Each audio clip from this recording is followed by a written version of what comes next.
injury, look beyond steroids and surgery and discover the amazing possibilities with regenerative medicine. Especially this time of year, you need to be living life to the fullest and doing the stuff you love to do. If you can get relief and avoid going under the knife, doesn't it make sense to check it out? Call QC Kinetics now. It's a free consultation, no obligations. 414-285-3474. That's 414-285-3474. Don't wait. 414-285-3474.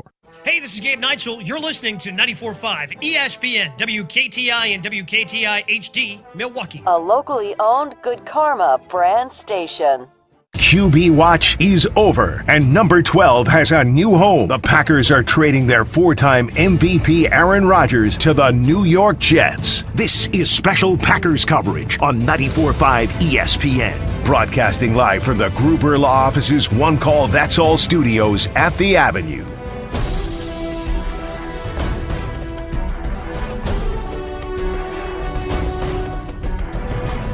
More special edition coverage of the Packers, of Aaron Rodgers, right here on 94.5 ESPN. I'm Ben Brust, taking you up till 2 o'clock. We are likely to be joined by Steve the Homer True around 1:30 as Aaron Rodgers is scheduled to make his introductory press conference any moment now. We will be taking you to that press conference. And if you missed what has gone on over the last 12 hours, well, Aaron Rodgers put a heartfelt post out to all Packers fans, staff, anyone who's been involved essentially in the state of Wisconsin. Aaron Rodgers thanked just about every single person there is to thank. And I thought that was interesting because even the names of Mark Murphy and Brian Gutekunst were mentioned in the social media post that he released on Instagram. And how do we get here, right? A lot of reasons. But ultimately, Aaron Rodgers, I think, was getting to a point where he felt like the Packers wanted to move on, and the Packers got to a point where they wanted to move on from Aaron Rodgers, but finally, it happened.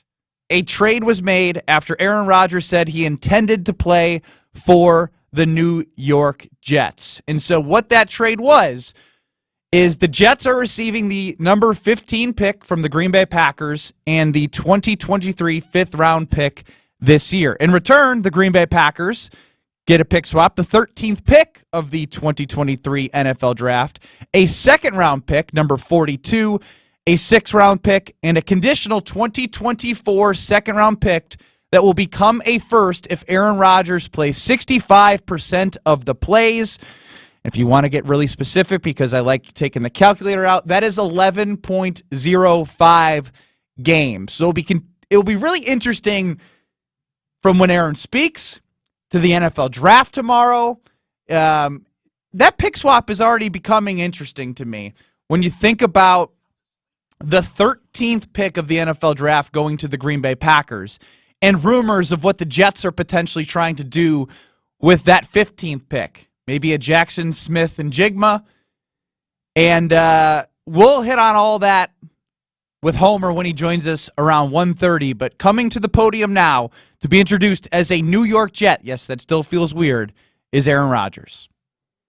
Calling you when you get the mic, please introduce yourself and your affiliation. After the Q&A, we'll do a photo op here at the top of the stage, and then we will break down for one-on-ones. So let's get going. Pleasure to bring to the stage the chairman of the New York Jets, Mr. Woody Johnson.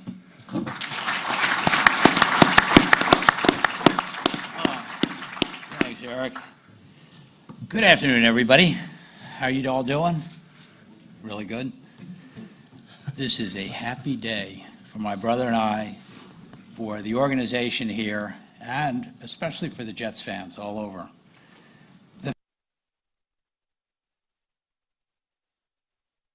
What the coach and the general manager and the staff has built over the last 2 years, the culture that enabled us to attract somebody of the caliber that we're looking at right now, Aaron Rodgers, a Hall of Famer, future Hall of Famer. Aaron is a tremendous player, is an understatement, and he makes everybody around him better, and we're so happy to have him. We are delighted and happy. We couldn't be happier to have him as a New York Jet. I'd just like to have a round of applause right there.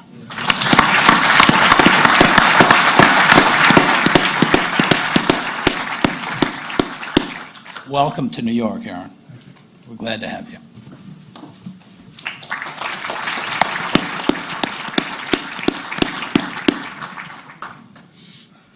Thought you were supposed to shake my hand. Yeah. I want to say thank you to Christopher and Woody for bringing me here. Obviously, Coach Sala, Joe Douglas, my agent, Dave Dunn. This is a surreal day for me. After spending 18 years in the same city, it's been a lot of introductions today and meeting a lot of people, but there's a lot of excitement. I'm here because I believe in this team. I believe in Coach Sala. I believe in the direction of Joe Douglas. Obviously, he's drafted really well the last couple of years, having the offensive and defensive rookie of the year. But big thanks to the Jets organization. Obviously, a big thanks to the Green Bay Packer organization for an incredible run. That chapter is over now, and I'm excited about the new adventure here in New York. So I'll open up to questions now. Okay. You can raise your hand, we'll get you. Right here.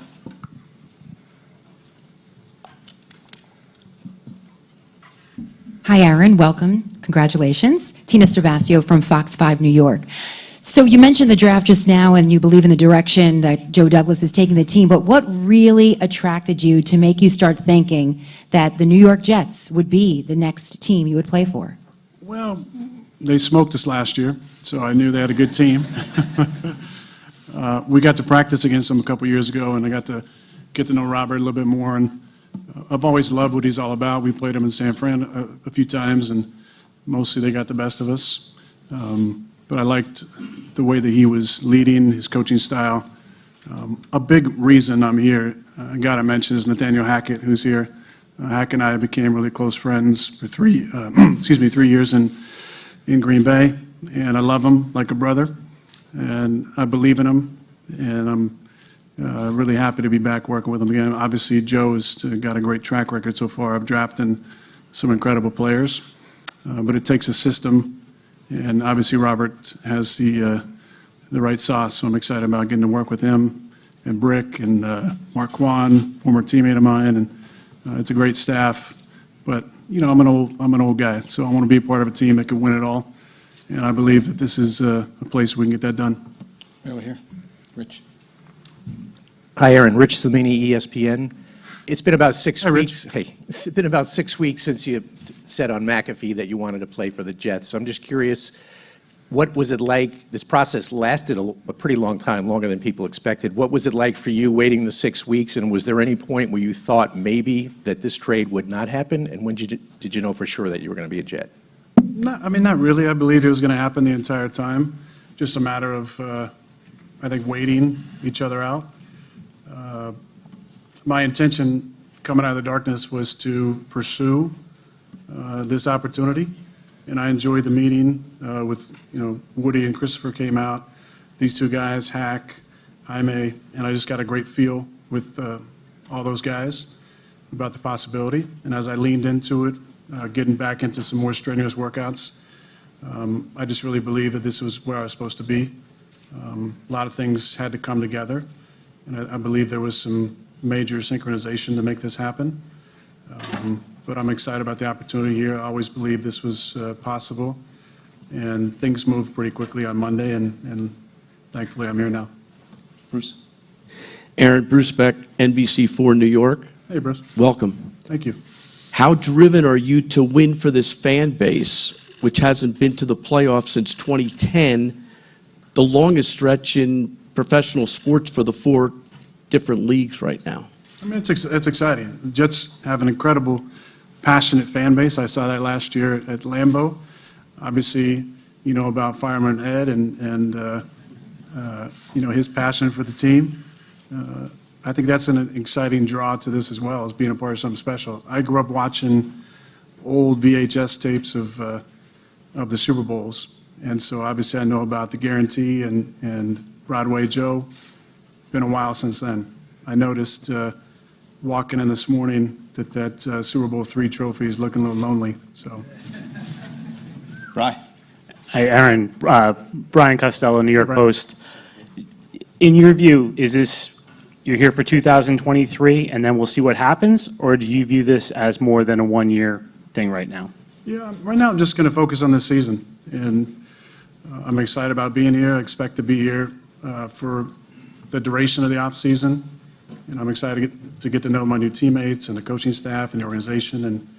And obviously I have a background with Coach Hackett and that offense, but I'm excited about just diving in and being a part of this group and getting to know some of the names of my teammates. And also I'm excited about working with all you guys. I've heard a lot about the New York media and excited to see what that's all about. Matt Schneidman, The Athletic. Hi, Matt. Hi, Aaron. So you obviously said with Pat and AJ that you would have liked more direct communication about moving on from you. Then Brian comes out and says, we tried to, he just didn't respond. What actually happened this offseason between the two sides that led us to where we are now? Well, I mean, I don't know if I need to really get into the specifics.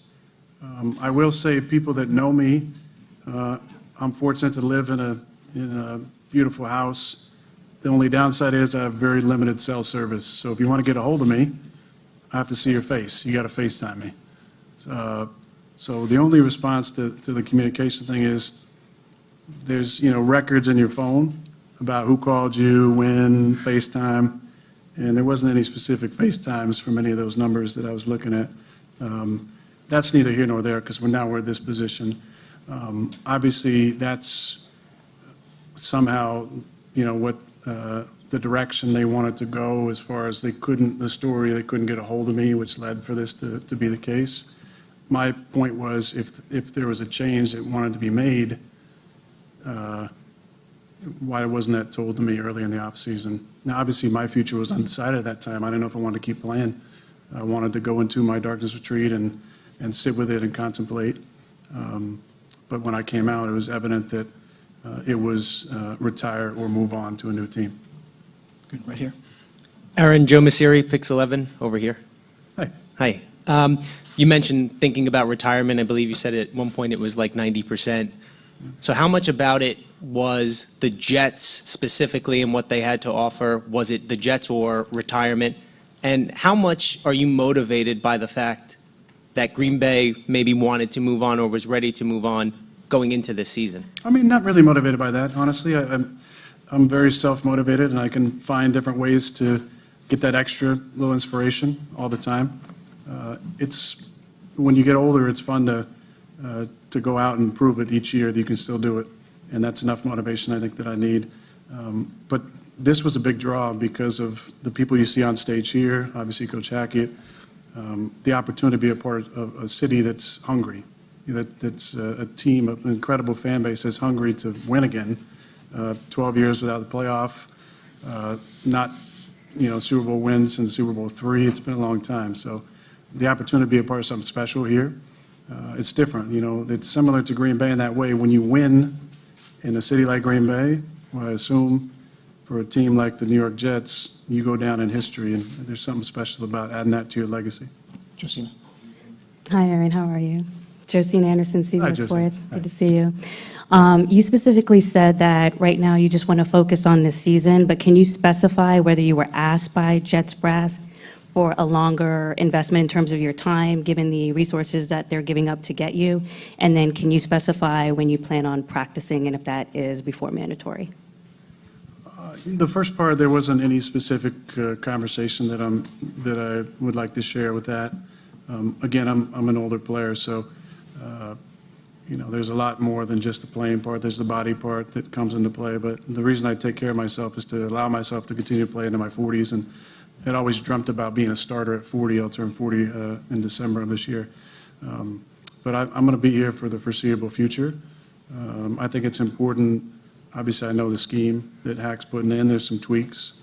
But I want to get to know the guys and be around the facility. And obviously, I haven't really spent much time in Jersey outside of Teterboro, so I'm going to get to know the area and figure out a place to live and all that stuff, and I want to be here to do that. So there's a lot of reasons to be here. Most importantly, just to get to know the guys and put together some fun events to start that team building, which I think is really important this time of year. This is 94.5 ESPN. We're listening to the Aaron Rodgers introductory press conference for the New York Jets. Ben Brust here with Homer. We're taking it up to Homer and Tony at 2 o'clock. Behind you. Hey, Aaron, it's Juan Staley for the New York Daily News. How you doing? Good. I just wanted to know your motivation to continue to play at this point. Obviously, you said you were 90% retired once you went to the Darkness retreat. So just what motivates you at this point to continue to keep going at almost age 40? Well, it's joy. You know, you want to be having fun what you're doing. If you're not enjoying it, then it's time to do something else. And I think the opportunity to work with Nathaniel again, to work with Robert, to be around Joe, to be around the Johnsons and the vision they have for the team. I think the excitement of a new chapter has really been fueling my off-season workout so far, and just the overall excitement level. I've mentioned the Jets fans, an incredibly passionate group. I'm excited to meet them, to play in front of them, but to be a part of something special is what keeps you coming back. And I think this is building right now. And what Coach has done the last couple of years, he's building something special the right way with the right values, the right type of leadership, and I think I can just fit in perfectly. I'm not here to be a savior of any kind. I'm just here to be the best quarterback I can be, to lead authentically, and to inspire the guys around me to raise their level of play to an even greater spot. Aaron, Zach Rosenblatt with The Athletic. Hey, Zach. You alluded to this before, but whenever somebody comes here, they talk about can he handle the New York media, the market, all that stuff. I'm curious what you think about moving to a big market like this and how you think the added attention, how you think you'll be able to handle that. I'm excited about it. Definitely have heard a lot about the media. You guys have a job to do. You're very good at it. I'm excited about the opportunity to work with you all, to get to know you guys. And I've been in Green Bay for 18 years. That's a long time in a small town, and it's been great. I grew up in a small town. I think when you grow up in a tiny little town in Northern California, you dream about being in a big city. You dream about living in a big city and, having places to go eat and interesting things to do. And obviously with the city being 40 minutes away, you got a lot of that stuff. But I'm excited about the opportunity and look forward to meeting you all and starting a relationship. Take a couple more. Ryan Dunleavy from the New York Post. Hi, Ryan. Hi. There's certainly a sense of deja vu here with a Packers icon coming to the Jets. I'm wondering, I don't know what your relationship is with Brett, if you guys talked at all about this and any idea of what to expect here, and then was there any hesitation on your part, I guess, making the same exact jump that the guy you've been compared to your whole career made? Well, he had a legendary career. It is very ironic that our paths have kind of taken another step in the same direction. Brett and I, over the years, had talked about this transition and what it was like. But that was a different coaching staff, different GM, different circumstances. I'm excited about the opportunity to work with these guys and my new teammates and coaching staff. But nice pictures there. Good job. But we haven't talked specifically about this opportunity. Aaron, Ian O'Connor, HarperCollins. Ian? Hey, Aaron. Just wondering, there's obviously been a lot of conversation about how you can elevate the Jets, but you mentioned legacy earlier. What do you think winning a championship for a New York franchise that hasn't won one in decades would do for your historical standing in the sport? Well, I mean, I don't really know about the historical standing in the sport. I think more from this organization standpoint, it'd be really special. There's some iconic names that have played here, probably none more iconic than number 12. And I heard what he said about unretiring his number, but to me, 12 is Broadway Joe, and I didn't want to even go down that path, and I'm excited about going back to my college number. But there's something special about playing in a city for a team like this with a storied franchise. And obviously going way back to Super Bowl III, to be a part of something special would definitely help you go down in the history of an organization. Already have 18 years in an incredibly iconic organization, and it'd be fun to be a part of the history of this one as well. Thank you, everybody. We will do the photo op right now and break down from one-on-ones. Appreciate everybody for coming. Thank you so much. That the introductory press conference from former Green Bay Packer, soon-to-be Green Bay Packer Hall of Famer, future NFL Hall of Famer, Aaron Charles Rodgers, now a New York Jet. I'm Ben Brust, alongside Homer for some special edition coverage here on 94.5 ESPN, taking you up to Homer and Tony starting here at 2 o'clock. I'm with you, Homer, right now. What is your initial reaction, and what are your biggest takeaways from Aaron Rodgers? Basically called the Packers liars in terms of communicating with him. Other than that, it's all about the Jets. I don't care. See, like, that's where I disagree. I think him talking about wanting to build relationships with players, wanting to... So what? Here's what I'm going to tell you is last year, Aaron Rodgers didn't show up to OTAs to develop relationships with rookies because he mentioned many times in this press conference that he's an older player and he wants to be at a place where he can win it all. And to me, I think Aaron Rodgers was happy about getting the extension, but in terms of what the Packers put in front of him in terms of a roster that could win a Super Bowl at his age, he was like, what are we doing here? Everyone's going to get mad at me for not showing up to Sammy Watkins and Romeo Dobbs and Christian Watson. Whether he was there for 2 weeks or not to develop those relationships, it didn't mean that he was winning a Super Bowl. So to me, I think he's showing a lot. I think he thinks Joe Douglas is greater than Brian Gutekunst. I think he thinks Robert Saleh and the respect that he has for him and the leadership and all of that. Like, he's basically, I felt like he was getting some stuff off of his chest, and you can see the happiness. You can hear the sigh of relief that he is no longer in 1265. Well, okay. I mean, I don't know. What do you mean you don't know? Just what I said. I don't know. He's going to say what he needs to say. You don't believe him? Believe what? So, like, you just take away that he's not with the Packers because the Packers got rid of him. See, that's where I think both sides maneuvered this in a way where... Maybe so, but if the Packers wanted him, he's coming back. He's got a contract. They wanted to move on. Now, why they wanted to move on and what impact, as Jason said when I was on the show today, he made it easier for them to do it. But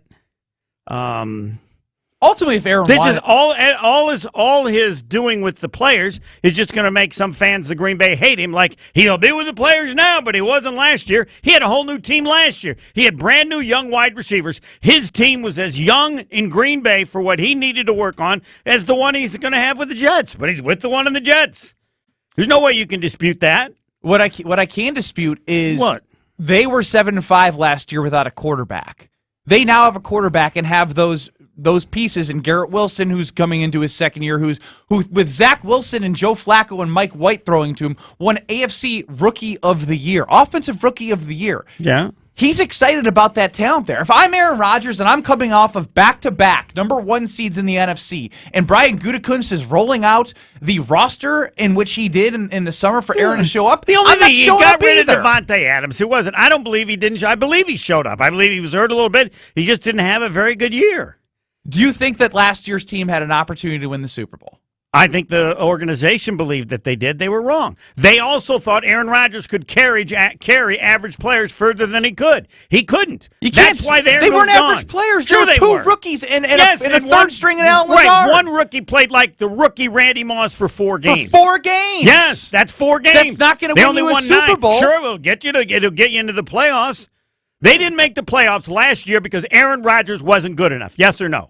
He was not good last year. Okay, I rest my case. That's it for you. Well, no, you don't think if the Packers surrounded him with a better team, it maybe could have helped his statistics a little bit more. But what does that have to do with it? anything? It likely would have led to more wins. The roster wasn't good enough, and that's a failure on Brian Gutekunst after 2 back-to-back #1 seeds in the NFC. That's not why Rodgers. That's not why Rodgers is gone. It's absolutely why Rodgers Rodgers is gone. is gone because they realized that he's not good enough to carry the team that wasn't that great. Think about what you're saying. And we're paying him all this money. Think about what you're saying. Right. That he's not good enough to carry the team. Correct. It shouldn't be his job at his age. Two-time MVP. Yes, you can ask the two-time MVP to carry a bunch of bums on his back. Play better than he did. And when the season's on the line to make the playoffs, he was average. Yes, if Aaron Rodgers had played like an MVP, they would have been in the playoffs. Yes or no?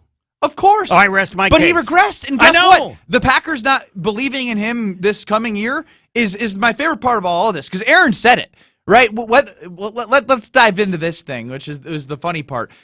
We learned a little bit more about the communication between the Green Bay Packers. No, he just basically said they were lying. That's what he said. They're all saying each other are lying. I would tend to believe Rodgers on this. Well, for those who missed it, Aaron Rodgers said he has he lives in a very nice home and there's poor cell service, and so the best way to reach him is probably through Wi-Fi, because that's how people FaceTime. And so Aaron Rodgers, we now know, is a FaceTime guy. That is the best way to communicate with Aaron Rodgers. Yes, he always finds some way to bring this up. Look, and if they wanted to get in touch with Aaron Rodgers, they could have gotten in touch with Aaron Rodgers. You call his agent. Yeah. This whole concept of how good he's trying to solve it. I agree with that. I just thought it was funny and that, plus, that we're still doing the petty, like, hey, we reached out to him. Anyway, even if it had been there, they'd have told him the same thing. 800-990-3776. Again, 800-990-3776 But I don't know. The only thing that's important about Aaron Rodgers is that he loses as many games as possible and plays 65%. Everything else about Aaron Rodgers is irrelevant.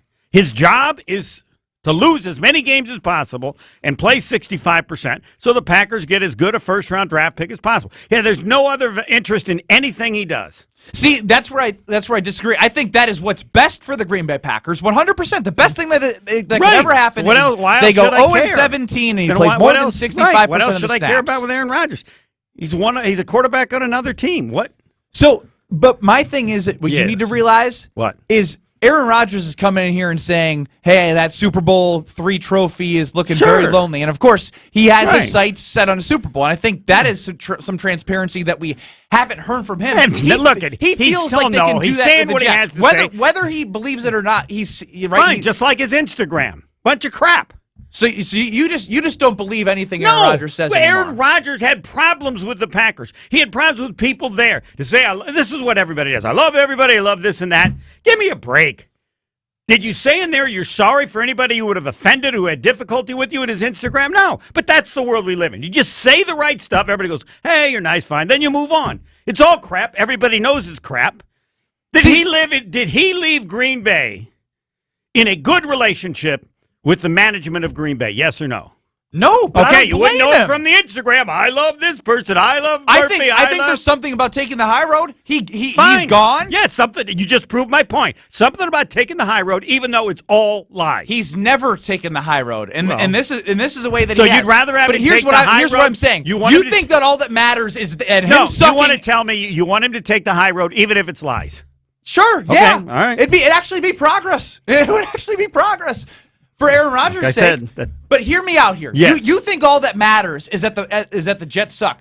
I agree for the Green Bay Packers' sake, but there is a possibility this team makes the playoffs. There's a possibility the Jets make the playoffs. And if Aaron Rodgers goes and wins and gets to an AFC championship, God forbid, that is an indictment on how the Packers handled the roster building with Aaron Rodgers and got rid of him after one bad season, after 2 MVP seasons. So I understand what's best for the Green Bay Packers in terms of the future and getting the best picks possible to build around Jordan Love.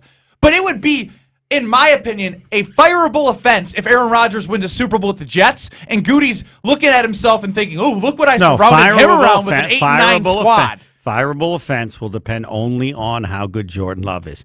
You'll say he made a mistake. I'm talking about the fact that it can be looked at as a fireable offense. It won't be, but it should be. Right, and yes, it'll look bad for Goody if Rodgers does really well, because it will mean he never should have traded him. And he might not have a job ever again if Jordan Love stinks on top of that. But we will see what happens. There are a lot of people. Will Goody have another job as GM in the league? If Jordan Love does not play well, this will be his last job as GM. I want to hear from some of the fans here. 800-990-3776. Let's go to Dave in Tosa. Dave, welcome to some special edition talk with Homer and Ben Brust. Hey, guys, thanks for taking the call. What a time to be alive in Wisconsin, man. Boy, Ben, I actually agree with parts of both of you guys. The interesting thing about Rodgers in his mini camp talk is he's actually admitting that he was wrong. by showing up to these off-season camps. And Ben, to your point, That's definitely not the case. Don't, Hold on, that's definitely not the case. Aaron Rodgers does not believe for a second that anything he did was wrong, and there was no indication of that today. You know what? You're right. I'm not going to argue with that. I just want to get my point across. Yeah, Homer, let him talk. I don't think, and I've thought this for a few years, that number 12 is not doing everything he can do to win a championship in Green Bay, but in return expects the world.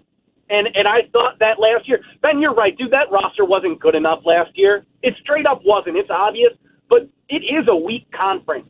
And if Rodgers had shown up and he had developed that relationship with Watson games earlier and developed that relationship with Dobbs games earlier instead of it taking halfway into the season, the team would have been better.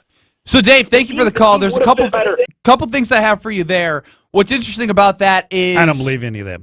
Christian Watson was hurt. He had a hamstring injury, and that's why we didn't see the emergence of him later in the season, having Randy Moss-esque statistics for a quarter of his rookie year, which was impressive nonetheless. But the bar would be moved, in my opinion, from Dave's point. He's saying it's a weak division. Yeah, we know the Green Bay Packers have been kings of the North, but it's hard for me to even look at that roster and think that even if they made it into the playoffs, they're getting by Mr. Irrelevant in one of the best stacked rosters in the San Francisco 49ers. They were clearly not better than the Philadelphia Eagles. And so that, from that perspective, like, yeah, I think it would have been better for Packer fans for them to make the playoffs. But then everyone would have been, all hell would have broke loose, if Aaron Rodgers didn't win another playoff game. So it almost actually ends up better that we get to see what he does with a different franchise, because Packer fans will either be like, hey, Aaron, you proved us right with the New York Jets, or you proved us wrong. And Aaron's had a motive of liking to prove people wrong, but it's not going to be that easy in a tougher conference in the AFC, as we know that's where the majority of the better quarterbacks are. Andy and Grafton, 800-990-3776. Welcome into the show. Look, when you suck for 12 years, of course you're going to have good young talent when you're drafted in the top 10 every single year. So that being said, if Joe Douglas is ever said to be better than Brian Gutekunst, that would be an absolute joke, seeing as how 2 years ago they drafted a quarterback at number 2 and they've already benched him. So, and second of all, you know, this idea that the Packers didn't have a good enough roster last year, why do you think that is? You have the highest paid left tackle, Aaron's buddy. You brought in Randall Cobb. You have the highest paid corner. Like, where do you think you're going to get this money from? Aaron Rodgers is the equivalent of buying the best wallet money can buy and then complaining that you don't have any money to put in the wallet.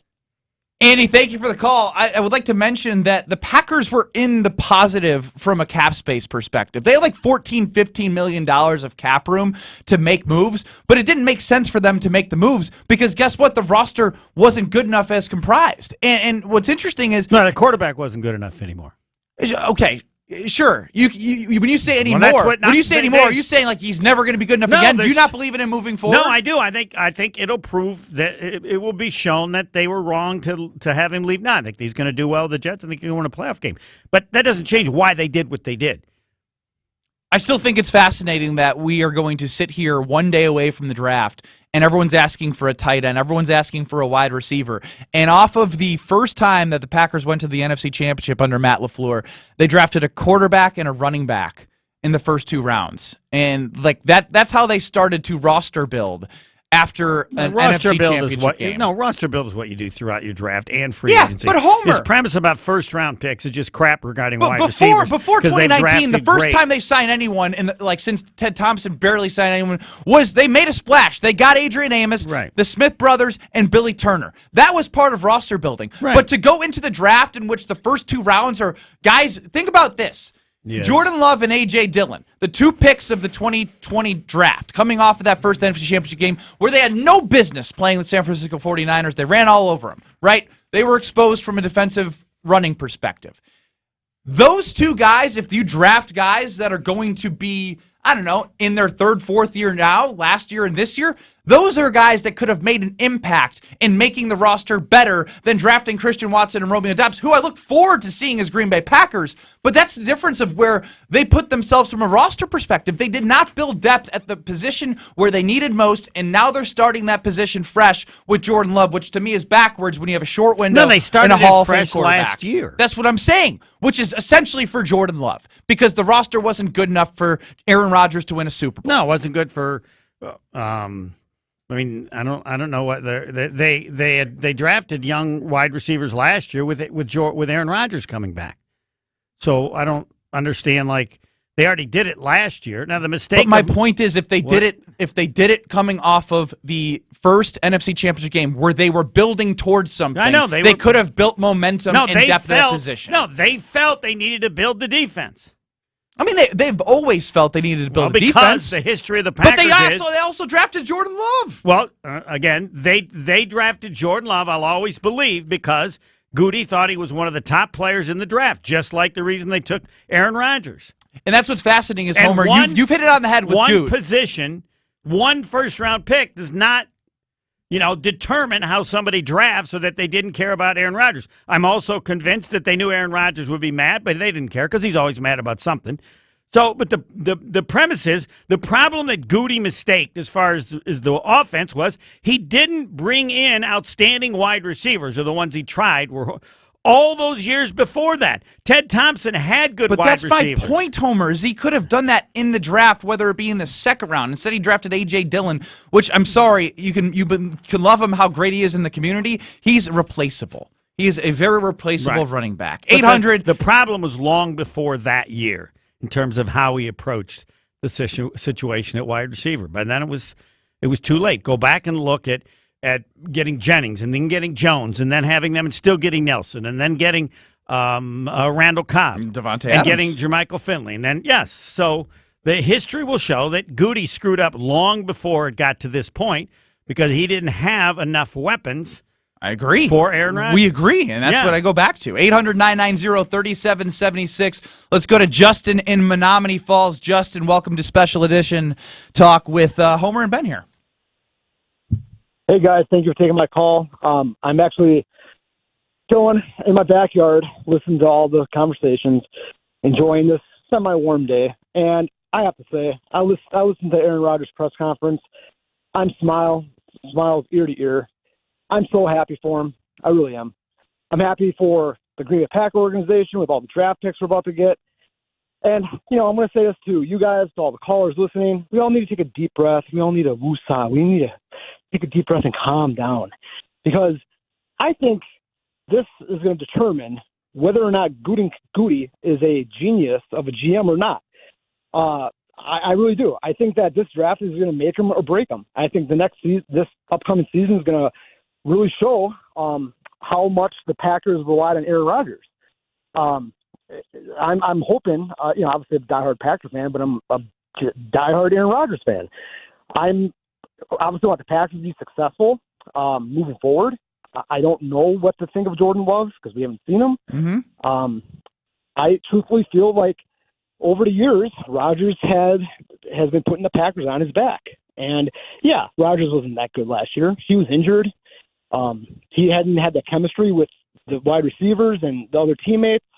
But at the same time, you can also fault that on Goody and some of the decisions he's made over the last couple of years as well. And Matt LaFleur, I think the coaching has been a big problem as well. We're going to see what Matt LaFleur is made of this year, that's for sure. Exactly. And I've been telling that to everybody. We're going to see exactly what LaFleur is made out of, and we're going to see what kind of a head coach he really is.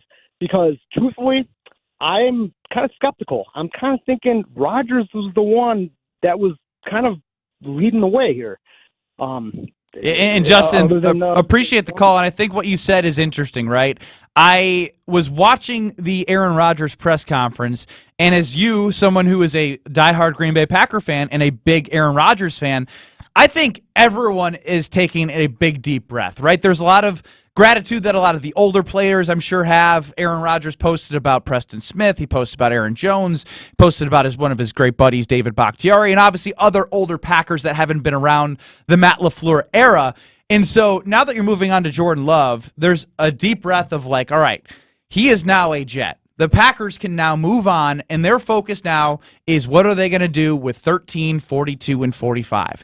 And to the point of the draft and you thinking that it's going to make Gutekunst's general management career, look, I think like Homer and I are in agreement here. It's on Jordan Love. It doesn't matter what happens with 13, 42, or 45. All that matters is if Jordan Love is good or not, because by trading away a Hall of Famer, you're going to be looked at, all right, well, you drafted Jordan Love to replace him. Is he going to turn out to be? I mean, luckily Ron Wolf and Ted Thompson worked out for them, but is it going to work out for Goody? We'll continue to find out. 800-990-3776. It looks like Alex in Pewaukee is next. Alex, welcome into our program. Hey, how's it going, guys? Going well. Happy Wednesday. Yeah, happy Wednesday. I just wanted to talk a little bit about the roster. You said the team wasn't good enough, but the one question I always have is why did Rodgers want so many of those guys on the roster to play with him when maybe they weren't up to par? I mean, I love Randall Cobb, always will, but he got hurt during the season. Do you think he was kind of hurting the team because maybe they didn't get somebody that might have been better? Cutting out there, but I think I understand your overall point. And, what I find interesting about everyone pointing to Aaron Rodgers' buddy, Randall Cobb, is everyone was excited initially, right? Like that's something everyone was excited about. Oh, he can teach Amari Rodgers this. He's got the relationship there. And now we've turned to he's wasting a roster space. And I get that he got hurt, and that was a demand of Aaron Rodgers. He wants the people to be treated right. Part of me thinks Aaron Rodgers is like, look, if I'm gonna have to play in Green Bay again, and this is kind of what we're working with, and let's not act like if they didn't bring in Randall Cobb, that Goot was going to go out and get a free agent at wide receiver, because that's just traditionally not what the Packers have done. That's not how they've roster built over the last 10 years. So I understand the sentiment of like, and trust me, I wish Aaron Rodgers' buddies were better too, right? Like if Aaron Rodgers had better older buddies that were coming around, we've said this a lot. Brady went to Tampa Bay, and at least he brought Gronk, who had 2 touchdowns in the Super Bowl. Antonio Brown was great before some things happened in his life. Lenny Fournette came along later around. So those friends are a little bit better than Mercedes Lewis, Alan Lazard, and Randall Cobb. I will give you that. But that being said, I don't think it changes the roster dramatically if those guys aren't on the team, because that's just not the style of way the Packers have gone about free agents. Disagree or agree there, Homer? No, I agree totally. That's why the refusal to draft wide receivers like Ted Thompson did before him, in the end caught up with him, and they didn't have enough people. They always had, I mean, you go back and look at the phenomenal team in 2011. They just had massive 15-1. Yeah, but I mean they had 4 or 5 from tight ends. I mean, they also didn't have a tight end last year because he was hurt, and they don't have one this year. Still. They'll definitely draft one in the top. One of their top 3 picks. I think they have to at this point. Oh, they will, but they're a number of quality ones, so they'll get one there. 800-990-3776. We'll keep hearing from you. I keep wanting to say the Scalzo and Brust family, but that's from 4 to 6. The ESPN Milwaukee family. Let's go to Phil in Cedarburg. Phil, welcome into the program. Oh, thanks, gentlemen. Hey, just before I make my point, I just want to say, Ben, I've never heard you sound so wise and so smart and so good on the radio. So I liken Aaron Rodgers. Homer, to me, is the Aaron Rodgers of radio. He's raising you up to another bar. It's time for you, Ben, to dump those frat boys on your show and get with a real professional like Homer. And take your career to the next level. I didn't know my family had the number to call in. Awesome. Well, my favorite part about this is, how do you feel being compared to Aaron Rodgers, Homer? That would be an honor. I'm not Aaron Rodgers. He's a first ballot Hall of Famer. I'm definitely not. You're an Emmy Award winner. I only got one. And then they eliminated that show.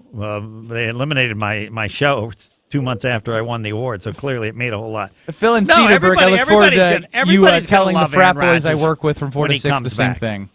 You know, when Rodgers comes back, everybody's going to honor him, and well, they should, but that's not where we're at right now. Yeah, it's the frat boys. Yeah, it's time, Ben, to graduate from the frat boys. They bring you down. They pick on you. They make fun of you.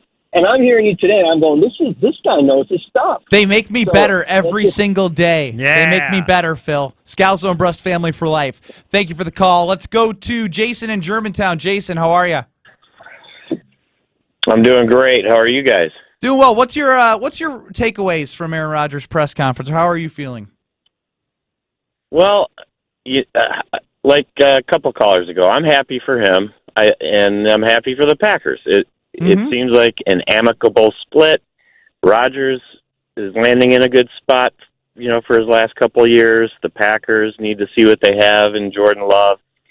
And I think because of all of the parallels, and you do not see first-round quarterbacks sit like Jordan Love has, he's going to be good.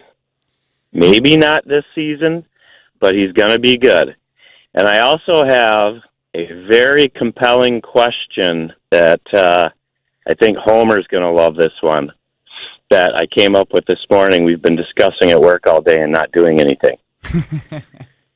Give us the water cooler question. Yeah. Yes. Would you trade the exact last 10 seasons that the Packers have had? Would you keep that or trade it to win one Super Bowl, knowing that the other 9 seasons you were just going to stink or be mediocre it takes at that? a half a second. Of course, you take of course the everyone's. championship. Who's arguing against the Super Bowl? I don't know how many years you have to lose. We're 3-2 right now. Three people staying relevant. Well, they're wrong. Yeah, Maybe they can they're have just that wrong opinion. in this hypothetical. In this hypothetical, Well, no, when you've won one or two, And then thank you, you're Jason. willing to take longer because you've already experienced it. That's what I was going to say. You say the last 10 years, you got to remember. No, the Jets would take 20 years of crap. Correct, but if from they the could win Packers' one. perspective, they won in 2010. So Correct. going the last 10 years, you'd have 2 Super Bowls in the last 13 years going off of that. I don't think anyone's complaining if you have 2 Super Bowls in the last 13 years. Right. So it's also too strong of a hypothetical to even think about because when you've had the brilliance at quarterback that you've had over the last 30 years. If you've had or not have it, I'll take one championship in 10 years. Championship in 10 years. And any team, any sport. Let's go to 800-990-3776. Again, 800-990-3776. That is the ESPN Milwaukee talk and text line. Diane in downtown Milwaukee. Diane, how are you? I'm great, except I'll miss Aaron.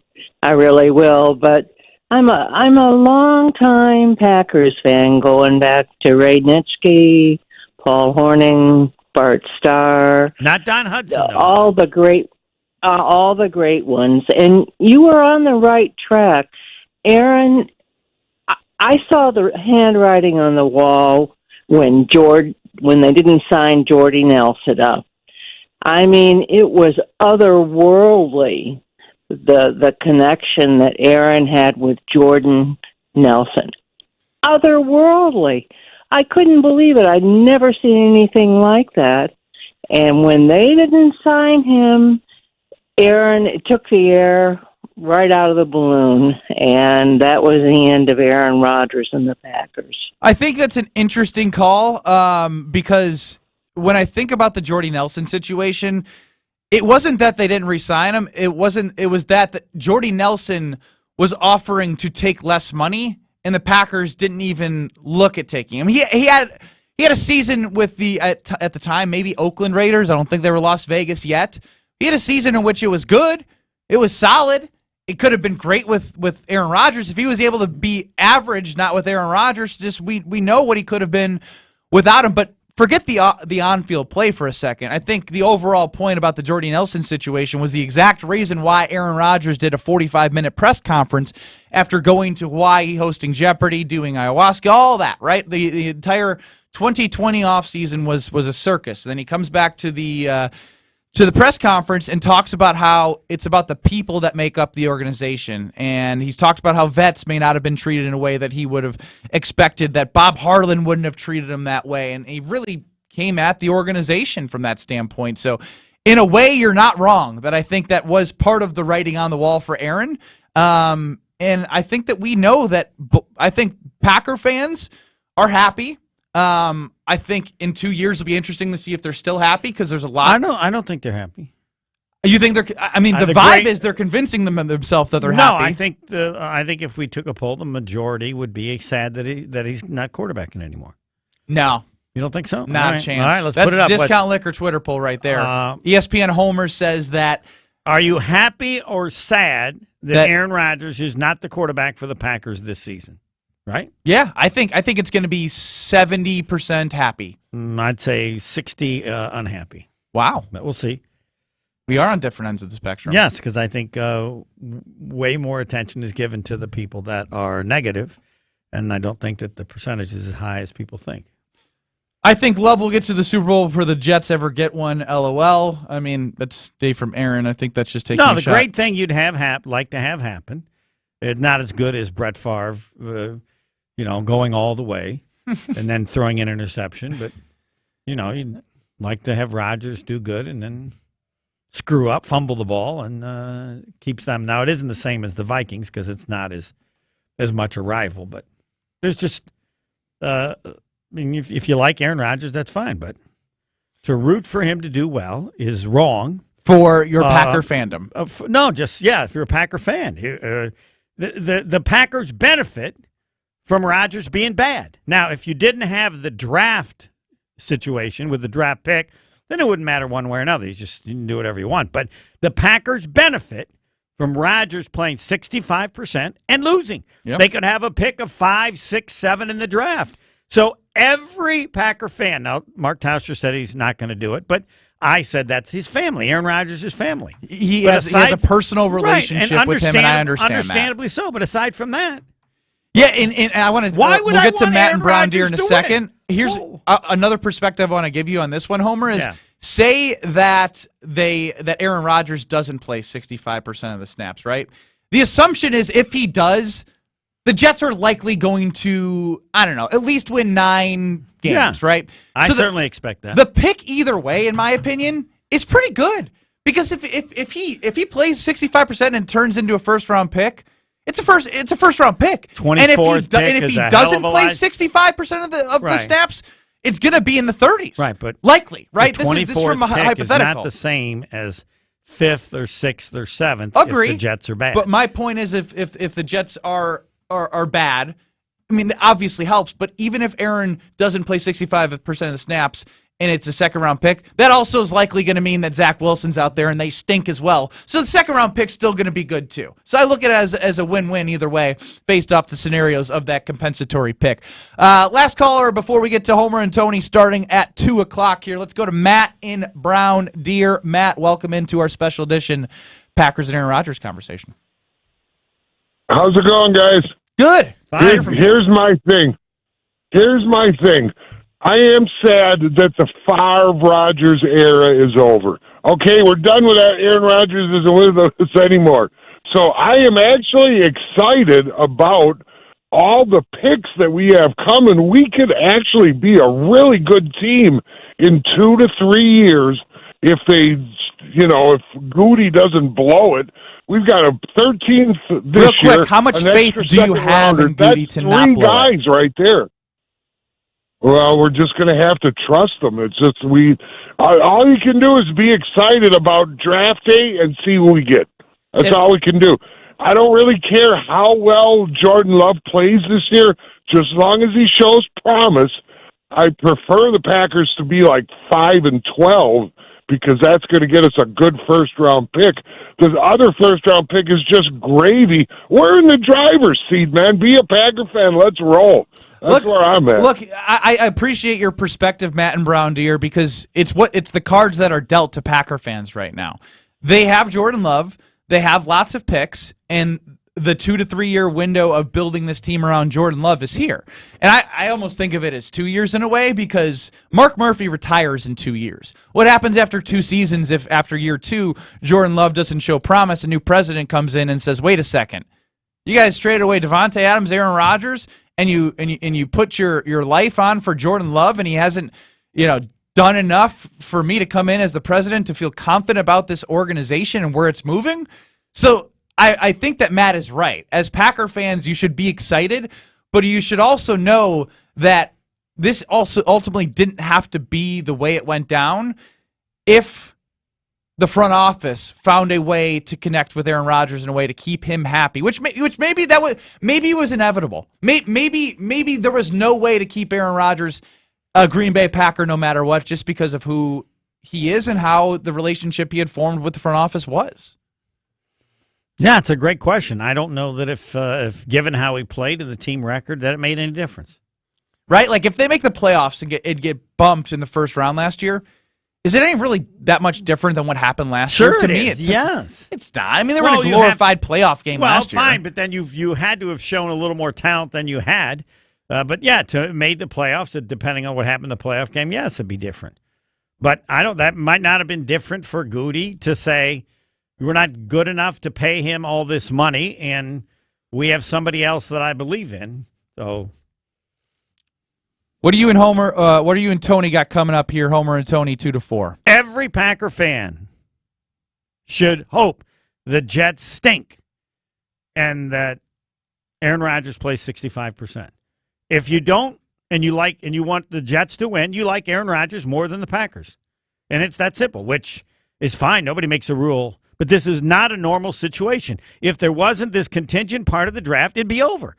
I have no interest other than observing his crazy stuff to talk about Aaron Rodgers. He's quarterback of the New York Jets, and I'm still working on boo, which I will do if I was sitting next to him, though my partners don't believe so. But there's a difference with I know you would boo There's him. a difference with Aaron Rodgers because his play affects the Green Bay Packers. 800-990-3776. Line them up for Homer. Homer and Tony next on ESPN Milwaukee. Thanks for joining our special programming.